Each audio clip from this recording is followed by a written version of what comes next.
Dear friends, आज मैं N butane की कन्फॉर्मेशंस की चर्चा करने जा रहा हूं, जिसे न्यूमैन्स ने प्रपोज किया था। अब जब किसी भी मॉलिक्यूल का कन्फॉर्मेशन डिस्कस करते हैं तो जैसा आपको पता है कि कुछ मॉलिक्यूल्स में कुछ ऐसी स्ट्रक्चर्स जनरेट होती हैं जो कार्बन कार्बन सिंगल बॉन्ड के रोटेशन के फलस्वरूप जनरेट होती हैं, जिन्हें हम रोटामर्स कहते हैं या कन्फॉर्मर्स कहते हैं। प्रत्येक रोटामर्स की अलग अलग कन्फिगरेशंस होती हैं, तो रोटामर्स के कन्फिगरेशन को हम कन्फॉर्मेशंस कहते हैं। And each rotamer has different special arrangement of atoms or group bonded to the molecule। तो कॉन्सेप्ट ये है कि जब भी कन्फॉर्मेशन हम डिस्कस करेंगे तो इसका मेन कॉन्सेप्ट ये इसका है, when A carbon carbon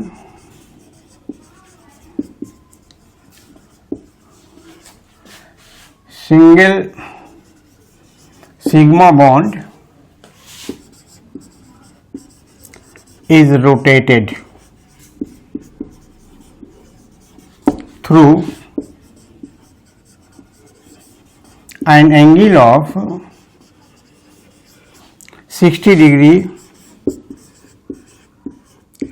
we get different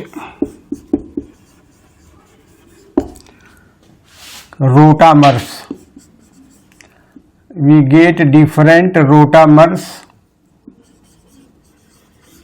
or conformers of the same molecule,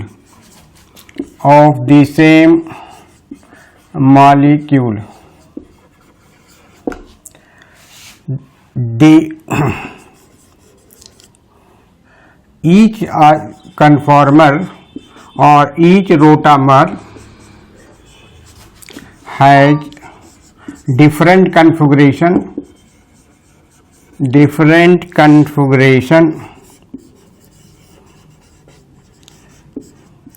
which we call conformation, which we call conformations।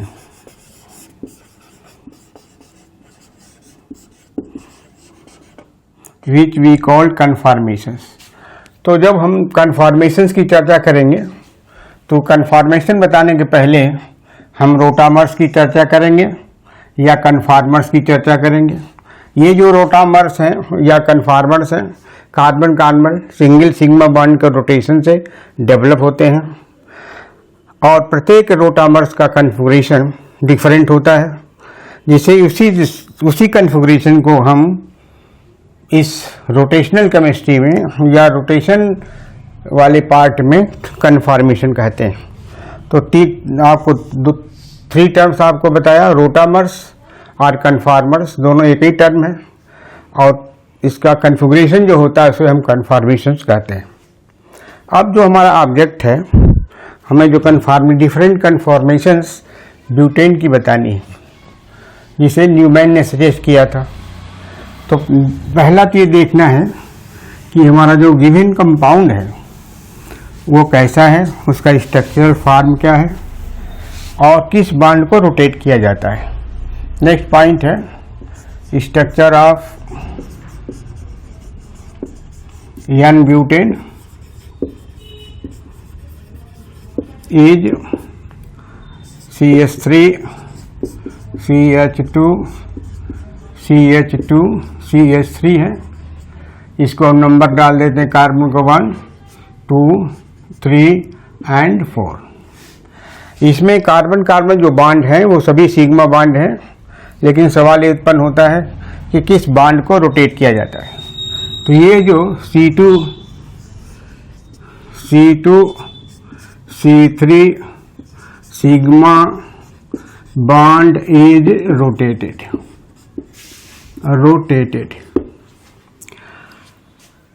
लेकिन ये इंपॉर्टेंट चीज़ है कि हम रोटेट करते हैं तो जो इसके ओरिजिनल बॉन्ड्स हैं और बॉन्ड एंगल्स हैं उसमें कोई चेंज नहीं होता है. It is note that when molecule is rotated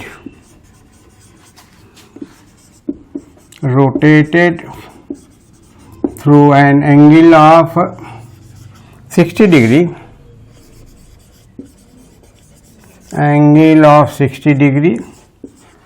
the original bond length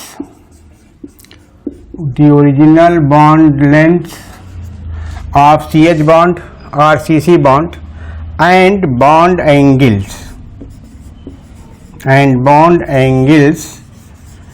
do not change.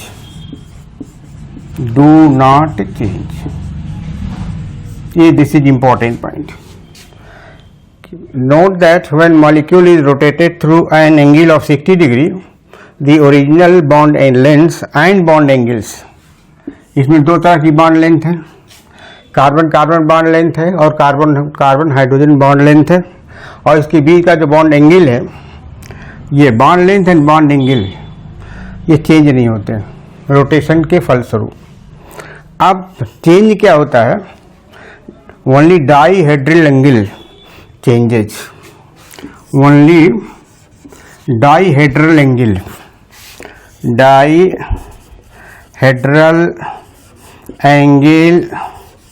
is changing.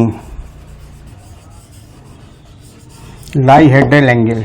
अब डाईहेड्रल एंगल क्या है? The angle between two axis. What is dihedral angle? The angle between two that is angle between two axes. आगे बताऊंगा मैं कौन कौन axis बनते हैं इसमें. अब ये स्ट्रक्चर हो गया. C2 और C3 बॉन्ड के लंग मॉलिक्यूल का रोटेशन होगा, जिसमें ओरिजिनल बॉन्ड लेंथ और ओरिजिनल बॉन्ड एंगल चेंज नहीं होते हैं, केवल बॉन्ड डाईहेड्रल एंगल चेंज होता है. ये इंपॉर्टेंट पॉइंट है, स्टूडेंट्स को जानना चाहिए, क्योंकि इस पर रिलेटेड सवाल पूछा जाता है. जेईई और बीएससी के एग्जाम में ये पूछा जाता है. अब इसके लिए अब नंबर आता है कि न्यूमैन्स ने क्या किया. जब इसका कन्फॉर्मेशन बनाया तो साइंटिस्ट न्यूमैन ने क्या कंसीडर किया. जैसे हम अगर ऐसे लिखें CH3 CH2 CH2 and CH3 है, बॉन्ड 1 2 3 एंड 4 ये कार्बन हैं. इन्होंने जो सामने का कार्बन था, इस कार्बन को इन्होंने डिनोटेड बाय डॉट के द्वारा रिप्रेजेंट किया. ये डॉट है. और जो दूर का कार्बन था C3 को उन्होंने सर्किल के द्वारा, ये this is C2 carbon number 2 denoted by dot, carbon number 3 C3 denoted by a circle. ये सर्किल के द्वारा इसको किया. अब इस कार्बन से आपका C2 कार्बन और C3 कार्बन है. इस कार्बन से 3 बॉन्ड्स हैं, 2 कार्बन हाइड्रोजन बॉन्ड्स इधर और 2 कार्बन बॉन्ड्स हैं. इस कार्बन से 4 जो बॉन्ड्स हैं, 2 बिटवीन कार्बन से ये और 2 बिटवीन कार्बन और हाइड्रोजन से. ठीक वही सिचुएशन यहाँ भी है. तो अब हम करते क्या हैं कि मान लिया ये डॉट को रिप्रेजेंट किया इसे, ये डॉट हुआ C2 के लिए, दिस इज C2, और ये सर्किल हमने बना दिया C3 के लिए. अब इससे जो 3 बॉन्ड्स बनते हैं इसको ऊपर लिख दिया. ये ऐसा कार्बन हाइड्रोजन हो गया, ये कार्बन हाइड्रोजन हो गया. इनके बीच का जो बॉन्ड एंगल है 120 डिग्री है, अगेन 120 डिग्री, अगेन 120 डिग्री। ये प्रपोज किया है न्यूमैन्स ने। ये C2 जो है वो नियर कार्बन है, C2 इज नियर कार्बन, जो सामने दिखेगा, और C3 जो है दूर का कार्बन है। तो इसके लिए यहाँ पर C3 के लिए CH3 यहाँ कर दिया, यहाँ पर ऐसे और ऐसे किया, कार्बन हाइड्रोजन हो गया। अगेन इनके बीच का जो बॉन्ड एंगल है 120 डिग्री, 120 डिग्री, 120 डिग्री, ये ऐसा कर दिया। C3 इज फॉर कार्बन, जो दूर कार्बन है, C3 इज फॉर कार्बन है, ये दूर का कार्बन है। ये दोनों जो कार्बन से एक दूसरे से बॉन्डेड हैं, ये बॉन्ड इंटर न्यूक्लियस एक्सिस है, this is inter nuclear axis, sigma bond की इंटर न्यूक्लियर एक्सिस है, जो C2O3, ये आप ऐसे कह सकते हैं, ये है इंटर न्यूक्लियर एक्सिस है, ये कनेक्ट किया हुआ है। अब न्यूमैन्स ने क्या किया कि जो कन्फॉर्मेशन बताया न्यूमैन्स ने, अब क्या किया कि इसको एक कार्बन को फिक्स किया, C2 कार्बन इज फिक्स्ड। ये C2 कार्बन जो है वो फिक्स रहता है, C2 carbon is fixed, and C3 carbon is allowed to rotate. This is allowed to rotate. C3 is allowed to rotate. ऐसा करने से जो डिफरेंट कन्फॉर्मेशन जनरेट हुई वो इस प्रकार जनरेट हुई। यह आपका एक कन्फॉर्मेशन यहाँ है, ये तो फिक्स है, CH3 H हो गया, दिस इज H, ये फिक्स है, और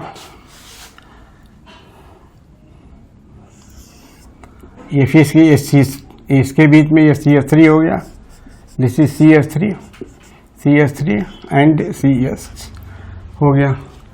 ये जो C1 का जो पोजीशन है फिक्स्ड पोजीशन है, ये दिस इज फिक्स्ड, इसमें कोई चेंज नहीं होगा, ध्यान रखिएगा, इसमें कोई चेंज नहीं होगा, CH3 में कोई चेंज नहीं होगा, ये फिक्स है। जो रोटेटिंग है वो ये रोटेटिंग है, ये CH3 CH ये रोटेटिंग है, तो this is rotating, this is rotating CH3, again H is rotating. अब इस तरह से जो बनता है, आप देखेंगे कि ये जो रिलेटिव पोजीशंस हैं वो फॉर अपार्ट है, CH3 और दूसरा CH3 बहुत अपार्ट है। इसको क्या करते हैं कि हम 60 डिग्री इसको रोटेट करते हैं। सो 60 डिग्री रोटेट जब करेंगे तो ये अपने पोजीशन पर CH3 है, ऐसा, ये तो फिक्स है, चेंज नहीं होगा। ये रोटेट करेंगे यहाँ आ जाएगा, ये रोटेट करेंगे यहाँ आ जाएगा, ये रोटेट करेंगे यहाँ आ जाएगा, ये CH3 है। देखिए CH3 इधर रोटेट किया 60 डिग्री, इधर चला गया, ये इधर चला गया, ये इधर चला गया, तो ये फर्स्ट फॉर्म हो गया। सेकंड कन्फॉर्मेशन ये हो गया। अब 60 डिग्री इसको रोटेट करेंगे, फिर 60 डिग्री, तो होगा क्या कि ये तो फिक्स है, इसको चेंज तो करेंगे नहीं, दिस इज फिक्स्ड। अब इसको करेंगे 60 डिग्री, तो यहाँ चला जाएगा CH3 H एंड H हो जाएगा, ये थर्ड कन्फॉर्मेशन हो गया। फिर इसको रोटेट करेंगे 60 डिग्री, इसी तरह से यहाँ जगह नहीं है, 60 डिग्री फिर रोटेट किया, रोटेट, तो क्या होगा, ये CH3 ये तो फिक्स है, यहाँ चला आएगा CH3, ये आ जाएगा, ये CH3 इसमें इधर हो गया, ये इधर आ जाएगा H and this is H, ये हो गया। ये फोर्थ है, फोर्थ कन्फर्मेशन है। ऐसे ही 60 डिग्री आप रोटेट करेंगे और भी स्ट्रक्चर इससे जनरेट हो जाएगा। अब ये देखना है कि ये 4 डिफरेंट कन्फर्मेशंस हैं, A to 4 ये डिफरेंट कन्फर्मेशंस हैं। ये सभी रोटामर्स हैं, लेकिन हर ईच रोटामर्स का कन्फिगरेशन डिफरेंट है, इनके अलग अलग नाम हैं, इनको हम कन्फर्मेशन बोलते हैं। तो ये हो गया एंटी कन्फर्मेशन या एंटी फार्म हो गया, एंटी हो गया। ये जो आ गया पार्शियली इक्लिप्स्ड है, पार्शियली इक्लिप्स्ड है। ये क्या है, ए थर्ड जो है गाउचे है, गाउची फार्म है।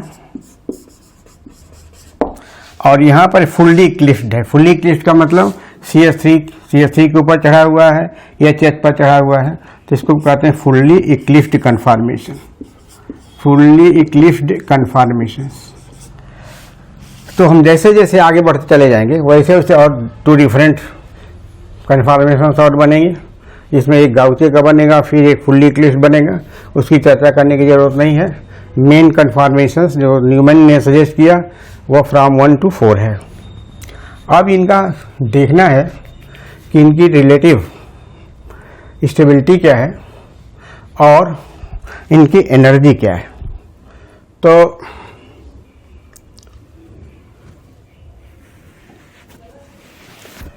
ये gauche form is more stable. More stable का मतलब इसके पास एनर्जी कम है। क्यों स्टेबल ज़्यादा है? क्योंकि इसके बीच में जो बॉन्ड पेयर का रिपल्शन है कम है, मिनिमम है बॉन्ड पेयर रिपल्शन। ये CH बॉन्ड है, ये CH बॉन्ड है, ये CH3 बॉन्ड है, ये CH बॉन्ड है और यहाँ पर CH3 बॉन्ड है। इनके बीच में बॉन्ड पेयर का रिपल्शन कम है, लिस्ट है, इसलिए एंटी फार्म जो है वो मोर स्टेबल है। तो this is first is more stable, first is most stable, most stable है। मोस्ट स्टेबल माने दैट इज लिस्ट एनर्जी है इसके पास, लिस्ट एनर्जी है। सेकेंड कन्फर्मेशन देखिए क्या है, इसमें बॉन्ड पेयर रिपल्सन ज़्यादा है, CH और CH3 के बीच निकटता है, बॉन्ड पेयर रिपल्सन ज़्यादा है। तो इसकी जो एनर्जी है वो एनर्जी इक्लिप्स्ड फार्म से, सॉरी एंटी फार्म से, जो एंटी फार्म है इससे ज़्यादा होगी, तो लेस स्टेबल है। उसी तरह से ये लेस स्टेबल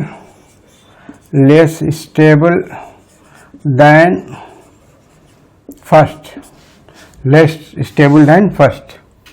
ये पार्शियली इक्लिप्स्ड है। अब गाउचे फार्म चलेंगे, ये मोर स्टेबल है क्योंकि यहाँ पर CH3 बॉन्ड है और यहाँ पर CH3 बॉन्ड, इनके बीच दूरी है, तो इसके बीच में बॉन्ड पेयर रिपल्सन कम है।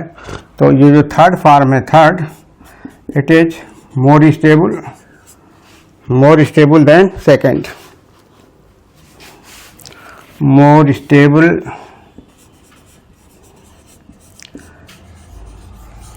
Then second. थर्ड के इसकी गाउचे फार्म है। और फोर्थ जो है फुल्ली इक्लिप्स्ड है, ये ज़्यादा एनर्जेटिक है, इसके पास ये लीस्ट स्टेबल है, least stable that is more energetic, most energetic, most energetic. Most energetic क्यों है? क्योंकि इसमें बॉन्ड पेयर रिपल्सन मैक्सिमम है, CH3 और CH3 बॉन्ड के बीच का रिपल्सन मैक्सिमम है, इसके पास एनर्जी ज़्यादा है, स्टेबिलिटी कम है। तो इस तरह से हम इसकी स्टेबिलिटी को डील करते हैं। और एक चीज़ हम और बता दें, डाइहेड्रल एंगल देखिए, डाइहेड्रल एंगल, इसमें डाइहेड्रल एंगल के लिए हम थीटा रखते हैं। इस फार्म के अंदर थीटा है 180 डिग्री है dihedral angle on axis, the angle between 2 axis. तो देखिए 2 एक्सिस बनती है इसके बीच में, एक एक्सिस CH3, एक एक्सिस ये है और दूसरी एक्सिस क्या है, CH3 है ये। तो ये एक्सिस है, इसके बीच का जो बॉन्ड एंगल है 180 डिग्री है। इसका जो बॉन्ड एंगल है थीटा वो 60 डिग्री है, डाइहेड्रल एंगल। इसका जो डाइहेड्रल एंगल है फोर्थ का वो 0 डिग्री है। और इसका जो पार्शियली इक्लिप्स्ड है इसकी जो वैल्यू आएगी वो इससे कम आएगी, इससे भी कम डाइहेड्रल एंगल होगा और इससे भी कम डाइहेड्रल एंगल होगा। तो इससे रिलेटिव स्टेबिलिटी का अगर हम लिखना चाहें तो ऐसे लिखते हैं कि रिलेटिव स्टेबिलिटी। नेक्स्ट पॉइंट है relative stability is proportional to theta and dihedral angle. More is the dihedral angle, more is the stability, and inversely proportional to energy. More is energy, less is stability. ये दो चीज़ ध्यान में रखना है। This is relative stability. अगर हम इसके relative stability का ऑर्डर बनाना चाहें, order of relative stability, order of relative stability पर सवाल पूछे जाते हैं। तो जो फर्स्ट फॉर्म है anti form is more stable than gauche form and fully partially eclipsed form, partially eclipsed is more stable. Partially Gauchi is more stable than partially eclipsed form, and partially eclipsed form is more stable than fully eclipsed form. अब energy का अगर बनाए तो relation उल्टा हो जाएगा। In terms of energy,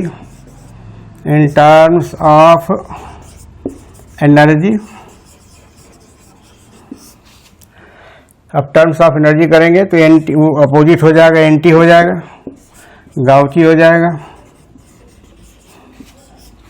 partially eclipsed हो जाएगा, partially eclipsed and lastly fully eclipsed.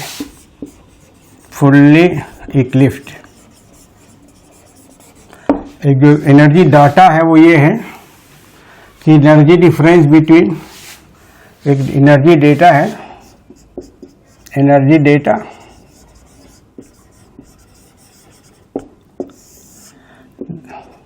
Difference in energy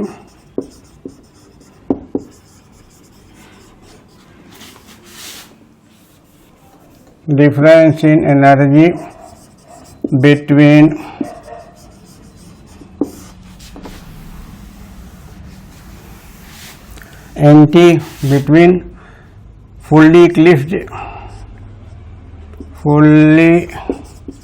eclipsed form and anti form is 22.2 kilo joule per molecule. और उसी तरह से जो एनर्जी डिफरेंस है between gauche and anti form is 3.8 kilo joule per मोल।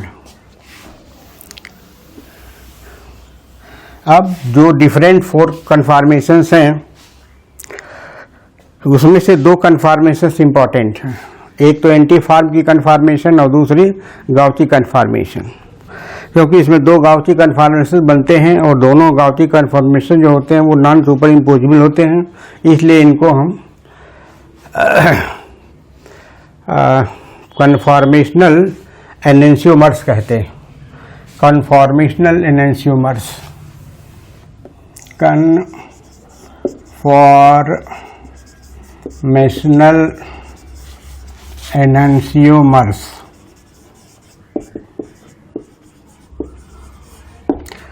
जो इस गाउची फॉर्म है ये ऑप्टिकली कन्फॉर्मेशनली एनेंशियोमर्स होते हैं. Gauche forms are the non superimposable mirror image, non superimposable mirror image. जैसे हम बना रहे हैं ये CH3 है, C2 कार्बन का ये लगा हुआ है, ये ऐसा लगा हुआ है, ये CH3 है और ये ऐसा है. इसके बीच में मिरर रख दीजिए. ये गाउची फॉर्म है, गाउची फॉर्म या गाउची कन्फॉर्मेशन. अब इसको मिरर के सामने रखने पर ऐसा हो जाएगा. ये तो ऐसे दिखेगा, यहाँ H होगा, इधर H दिखेगा और ये आड़ में हो जाएगा CH3. ये मिरर है. तो non superimposable mirror image है. This is non superimposable mirror image. तो इसको कहते हैं कि gauche forms are enantiomers. Gauche forms are conformational enantiomers.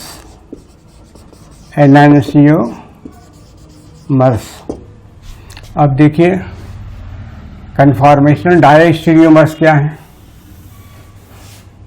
Conformational diastereomers, तो gauche form and the anti form or the conformational diastereomers.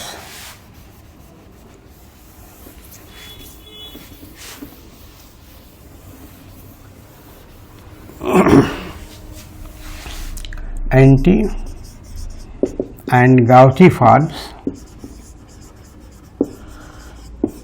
are the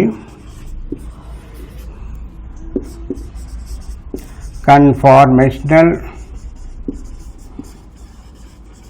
diastereomers.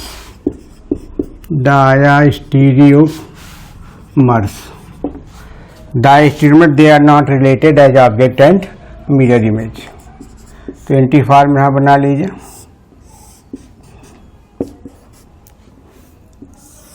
This is your anti form. This is anti. और gauche form अगर करेंगे इसको, mirror non superimposable mirror image है. ये this is CH3.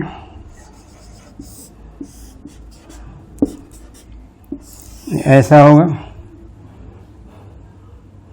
यहाँ पर this is CH3 H and this is CH3. No, H. ये मिरर इमेज के रूप में रिलेटेड नहीं है. ये this is gauche. Not related as object and mirror image. Not related as object and mirror image. जब ऑब्जेक्ट एंड मिरर इमेज के रूप में रिलेटेड नहीं है, इसलिए इसको बोलते हैं डायास्टीरियोमर्स. So this is sufficient about the conformations of N-butane. Thank you very much.